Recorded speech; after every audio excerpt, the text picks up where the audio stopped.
বাবা খাইছেন, তোমরা একটু বসো, আমি চা বানিয়ে আসি। ঢাকায় থাকো? স্কুলের সার্টিফিকেট পাওয়া পর্যন্ত মফস্বলে বড় হয়েছি। এবার তো আব্বা মা মারা গেলেন, পরে ঢাকা চলে আসছি। আত্মীয় স্বজন? আমার বাবার যা কিছু ছিল সবকিছু দখল করে ওনারা ভালো আছেন। আমি রোশনের কাছে যেটা শুনলাম, জব করতে চাও না, বিজনেস কিছুই করবে না। বাবা অ্যাজ এ রাইটার কিন্তু অনেক পপুলার। মানুষজন বলে একদিনও হুমায়ুন আমাদের কত বড় হবে। একদিন? এখন তো না। ওর তো কোনো ক্যারিয়ার গোলই নেই। ওর যে প্রফেশনটা বিলং করে এটা তো কোনো ফিউচার নেই, একটা বুলশিট প্রফেশন। সরি আঙ্কেল, কি বললেন?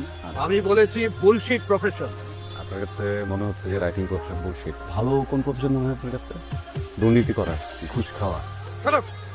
কি বলছো তুমি? আঙ্কেল, আপনি আপনার বুকে হাত দিয়ে বলেন তো, এই যে আপনার বাড়িতে আপনি দামি সোফা রেখেছেন, এই যে স্যালারি পান্টাতে যায়, ঘুষ খান না? কাইসার, এটা দেখার দায়িত্ব কি তোমার? তুমি কার সাথে কথা বলছো জানো? আমি ঘুষখোরের সাথে কথা বলছি। শোনো, বাবা মা তোমাকে কোনো শিক্ষা দেয়নি? প্লিজ বাবা মাকে নিয়ে কথা বলবেন। তুমি আমার বাড়িতে এসে কথা বলছো, আমাকে অপমান করছো। বাবা মাকে নিয়ে কথা বলবেন। তোমার বাবা মা হচ্ছে অশিক্ষিত, মূর্খ, মানুষটাকে জানোয়ার। তখন থেকে দেখছি বাবা একটা কথা বললে তুমি কথা বলে যাচ্ছ। তুমি একটু বয়স্ক মানুষ, শুনি না হয় তোমার কোনো কথা বিরক্ত হচ্ছে, তাহলে একটু মুখটা বন্ধ করে রাখো। কাইসার বেশ বাসা থেকে বের হবো। আমার বাবা মাকে নিয়ে কাইসার আমার বাসা থেকে বের হবো। আমি আমার দারোয়ান আজকে রাখতেছি না, আর এটা আমার ফাইনাল ডিসিশন। আমার সাথে আর কোনো ধরনের যোগাযোগ করবে না, বের হবো। আমি তো বাবা মাকে নিয়ে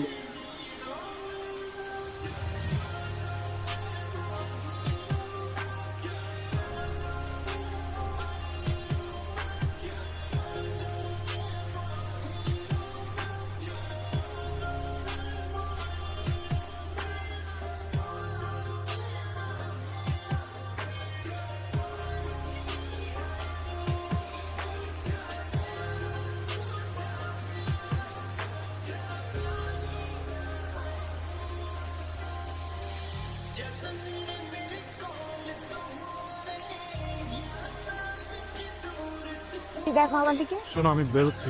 তুমি ব্রেকফাস্ট করবে না? অফিসে কি একটা ঝামেলা লাগছে, এক্ষুনি কি আমার ম্যানেজারের সাথে নাস্তা অফিসে করে নেবো না? হ্যাঁ, তোমার আমি কতবার সাবধান করছি, কত শোনো না। কোম্পানির পলিসির বাইরে গিয়ে দিনের পর দিন অনিয়ম করছে, ঘুষ খাইছে। মনে করছে কিচ্ছু হবে না, কেউ জানবে না। এখন তদন্ত হবে, চাকরির আশা করো, কিভাবে জেলে যেতে না হয় সে ব্যবস্থা করো।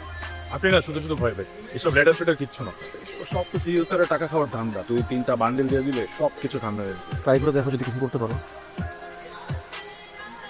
কি হয়েছে তোমার? কিছু তো একটা হয়েছে, বলো আমাকে। অফিসের একটা ফাইন্যান্সিয়াল প্রজেক্টে অনেক বড় ঝামেলা হয়ে গেছে। এখন না আমি বুঝতেছি না আসলে কিভাবে কি ম্যানেজ করবো। তো ম্যানেজার স্যার তো তোমাকে অনেক স্নেহ করে, তুমি কোনো হেল্প করতে পারবে না? স্যারকে বেশ কয়েকবার বলছি। কিচ্ছু হবে না, এত টেনশনের কিচ্ছু নেই। ম্যানেজার স্যারের সাথে তো আমি কথা বলেছি,